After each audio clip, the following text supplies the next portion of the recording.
अस्सलाम वालेकुम। गाफ की आवाज़ क्या है? गा। गाफ को जब वाव के साथ मिलेंगे तो क्या बन जाएगा? गा ओ गो। ग व अवा गवा। ग व अवाल गवाल। गवा की आवाज़ पीछे से आ रही है, आगे लाम ऐड करेंगे।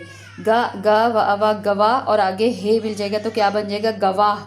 गा ओ गोब गोब। गोब पीछे से आ रहा है आवाज़ और आगे हमने क्या ऐड कर देना? सिर्फ बराबर गोबर। यहाँ पे भारी हरूफ आ गया। गा ओ गोभ घोब।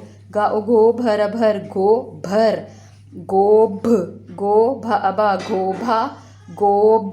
गा ओ गो भाई भी क्या बन गया? गोभी गोभे।